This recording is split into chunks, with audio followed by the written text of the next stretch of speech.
Alabama, Ohio State for the national championship needs no clever or fancy introduction. Just state it right, plain as it is. We've got two blue bloods in the national championship game. We also have Gary Harris on the line from WVUA in Tuscaloosa to help us break it down. Gary, how you doing today? Doing great, Mark. Always a pleasure to be with you. Absolutely, it is. Let's start with the best player on the field. Devontae Smith was awarded the Heisman Trophy to no one's surprise. Certainly, it may have been a mild surprise if we backed up 6 or 8 weeks, but he really came on like gangbusters. Not him personally, because he was outstanding from the opening kickoff of Game 1, but in terms of the groundswell support and just almost consensus choice of him as the best player in college football. Yeah, Mark, I don't think there's any doubt about it. I think they got it right this year, and there's so much confusion, I think, with what, the criteria is for the Heisman. It very simply is the most outstanding player. It's not who's going to be the number one overall draft pick. It's not NFL potential. It's not, the best stats. It really comes down to most outstanding player. And I do think in this particular season, 2020, Devontae Smith was the most outstanding player in college football. And he has great stats, obviously, but for what he meant to his team, particularly after Jalen Waddle went down on the opening kickoff against Tennessee, to be able to put up those kind of numbers and have that many touchdowns and that many big plays when you know the coverage is suddenly slanted to you every game. John Mechie's a good player. Slade Bolden is a good player. They're not Jalen Waddle. And Waddle goes out, whereas when he was playing, maybe Devontae gets some single coverage sometimes, Mark. Maybe he gets a mismatch. As soon as Waddle went out, all the coverage, whether they're playing, a two-deep zone or man-to-man or quarters or whatever it is, you better believe Devontae Smith, number 6, is the first guy they say we've got to take away. We can't let him beat us. And he continued to beat people. He had a marvelous season. I was glad that he won it. I thought that he deserved it. It was an odd year for Alabama to have, I think, arguably the 3 best players at their position this year in college football, with Najee Harris at running back, Mac Jones at quarterback, and Devontae Smith at wide receiver. Mac finished 3rd. He was one of the 4 finalists, obviously. Devontae finished 5th. So you had 1, 3, and 5, but I think in Devontae Smith's case, he was the main guy here this year on what has been the best team in the country. They're 12-0. They're playing for the national championship on Monday night, so I'm very happy that he won it. And you mentioned his running mate. He's a pretty talented guy himself, 22 yards per catch in the SEC. Left the game against Tennessee, hasn't been seen since, but is on the field practicing. And we understand that it's basically his call in regards to how much he can play against Ohio State. Yeah, I think it is, Mark. He's cleared. And as you said, he's practicing. And, he has to feel good because you know how an ankle is. I mean, that is, that's the gravy train for a wide receiver. I mean, you're stopping, you're planting, you're cutting, especially somebody that quick. So even though you've been cleared, I think he has to have full confidence. He has to feel like in a game that I can do what I need to do to be effective. So I think it's really going to come down to whether or not he feels like he can go. And I think if he says, yeah, I can go, that they're going to play him. Now, will they play him all the time? I don't know. But I tell you this, Mark, if number 17 runs out there in a uniform and he's on that field, Ohio State has to account for him. So even if he's not maybe as effective as he was prior to the injury, just in terms of the number of snaps or how many often that they go to him, if nothing else, he's a heck of a decoy. You know what I mean? So I think it'd be a big lift emotionally for Alabama if he can play in the game. MarkRogersTV, the voice of college football, breaking down the game we all love and breaking down the biggest of games, Alabama-Ohio State national championship game. They last met in 2014 in the very first college football playoff. We got Gary Harris on the line from WVUA in Tuscaloosa. We would ask that you subscribe to the channel once you check out our videos and live streams. We believe that will be a benefit to you as a college football fan. Hit that bell for the notifications, and you know when we're going live. The guy calling the shots as to who's going to get the football most likely, though, his attentions are a bit divided with Steve Sarkisian being hired at the University of Texas for that head coaching spot, which, of course, is one of the high-end jobs in college football. And just in regards to this being an every-year occurrence for a Nick Saban coaching staff to have to divide their attention. So it's worked out well in the past. It's obviously, it seems like an overwhelming task, especially at a place like Texas, to form a coaching staff and with that type of job on the line, and then trying to get off to a good start and assemble the type of staff that he feels comfortable with while still trying to game plan in the biggest game of the year. Mark, I think you alluded to it, though. It's just business as usual around here, right? I mean, Nick Saban has a lot of experience with losing coaches, losing coordinators, those jobs being announced before they play in a playoff, semifinal, or national championship game. So I think it's going to be fine, and I'll tell you why. Steve Sarkisian, first of all, is a super play caller and a super game planner. We know that as an offensive coordinator. He has committed these players. He's committed to Nick Saban. He understands, Mark, that this opportunity that he's getting at Texas is directly related to the fact that Nick Saban took a chance on him and brought him in here the first time as an analyst, much like he did with Lane Kiffin, when I'm not going to say they weren't hireable, but you would have had to have a lot of equity to bring either Lane Kiffin or Steve Sarkisian in at the time based on what had happened in their careers. Nick Saban had that equity.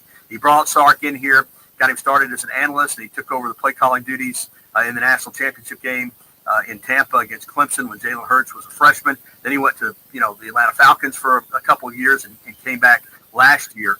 And he understands the reason he's getting this opportunity at Texas is due to the fact that he's coaching here for Alabama. He has great players. He's in a great situation. And he wants to finish the drill. I do think that he's working, like you said, on the staff and probably making some calls and so forth. But Saban has gone through this so many times. There's time that is designated for that does not interrupt the game planning, the sequencing of plays, the practice preparations, all the things that he needs to do to get ready for this game. Plus, Mark, keep this in mind. You're going out to the University of Texas, which is a big-time job. It's a difficult job, a demanding fan base. You want to finish out well at Alabama. You want that new fan base to see this offense hitting on all cylinders where they say, yeah, man, we're excited about getting Sark. Did you see what happened in the national championship game, as opposed to Alabama performing poorly in that game? And Texas fans are like, oh, I don't know, man. Is this what we signed up for? So I think he wants to finish the drill for a lot of reasons. I think he wants a national championship ring on his finger. I think he wants to see these players get what they have earned the opportunity to play for. And I think he wants to make a good impression on the Texas fan base. So I think he's going to coach his butt off all week and in that game on Monday night. And you make a great point about what is owed to Nick Saban about taking the chance, bringing him on staff, and setting him up for what is one of the great jobs in college football. Certainly, it would not have been possible otherwise. We talk college football here every day. Ask that you subscribe here at Mark Rogers TV, the voice of college football, and smash that like button. We're talking Tide with Gary Harris from WVUA in Tuscaloosa. And most people expected to see Alabama-Clemson Part 5 during the playoff era. We see Ohio State-Alabama. So while Alabama and Clemson had that burgeoning rivalry of sorts on a national level, postseason variety, this would be the biggest combination of in-the-moment landscape college football powers currently, but also historically. I don't know if you can get two programs together that carry as much weight as these two. I don't either. And I had a guy on this morning on my radio show, Jared Smalley, the sports director at NBC4 in Columbus, and he put it this way. You could call Alabama Ohio State South. You call Ohio State Alabama North. These, as you said, two of the traditional blue bloods in college football. Both teams recruit at the highest level. They have all the facilities. They have all the resources. They have everything in place that you need to play for championships, passionate fan bases that are second to none. So they really are mirror images, other than one's in the Southeastern Conference and one is in the Big Ten. And they're fighting for that conference pride on Monday night too. But this is the creme de la creme now. And after watching Ohio State dismantle Clemson the way they did in that college football playoff semifinal at the Sugar Bowl in New Orleans, I knew Ohio State was good. I had not seen them play like that all season. They played their best game. Now, they may be capable of reproducing it on Monday night against Alabama, but that's the best game they've played.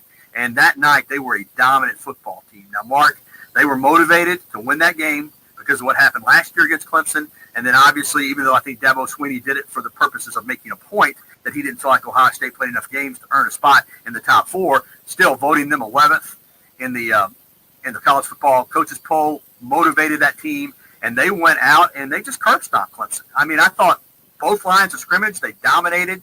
Justin Fields, 6 touchdown passes, nearly 400 yards, even after he picked that shot from Skalski in the ribs. Sermon continued what he had started in the Big Ten championship game, running wild. Receivers making plays downfield.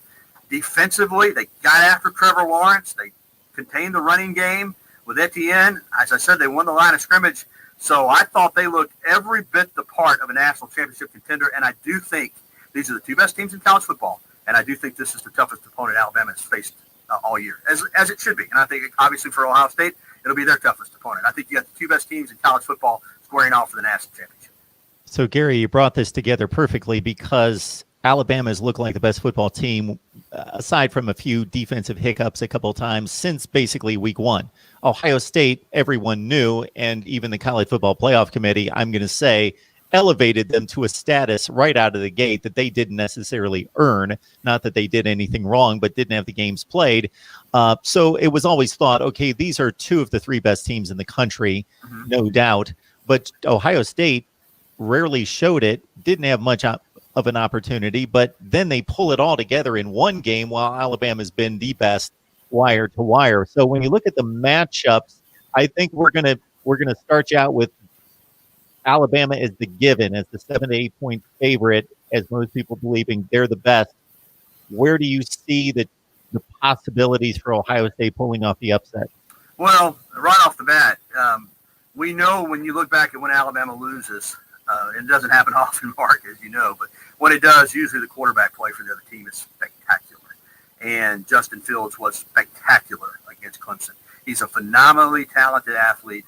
He can throw it. He's got a laser for an arm. He can run. They can run design runs for him. That keeps the defense off balance because you have to look for him. If you're in man coverage and you got your back turned, he's going to take off.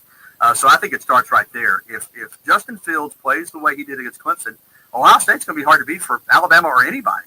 Then you add in Sermon with that downhill running game, and when he gets to the second level, he's running over guys. And so I think that's probably where it starts. If Justin Fields plays like he did against Northwestern, I think Alabama's going to win the game. If Justin Fields plays like he did against Clemson and elevates his game to that level, they're going to have a really good shot to win. Now, line of scrimmage-wise, you're talking about 2 really good offensive lines. Alabama and Ohio State both are terrific offensive lines. The defensive lines for both teams are athletic, can make plays, but I do think there's potential for both Ohio State's offensive line and Alabama's offensive line to control the line of scrimmage, which leads me to believe that we're going to have another one of these shootout-type games in the 30s or into the 40s. I think both defenses are capable of making plays, but the Ohio State secondary has struggled at times. In fact, they've struggled quite often. And if they don't get pressure on Mac Jones, he can pick them apart. And the same goes for Alabama on defense. If you don't get some pressure on Justin Fields, he's going to make plays in the passing game. So I think that Ohio State's best shot is for Fields to come as close as he can to reproducing that effort against Clemson and to make this a shootout game because Alabama's going to score points. We know that. They've scored points against everybody that they played. In fact, the 31 against Notre Dame is the first time they've been held under 35 all year. So I think for Ohio State, they're thinking we got to get into the 30s. We got to get into the 40s to have a chance to win. Exceptional stuff, as always, from Gary Harris, WVUA sports director there in Tuscaloosa. Gary, it's always a pleasure. Appreciate it. Know you have a ton of stuff going on to keep track of these 2 teams and another national championship game appearance for the Tide.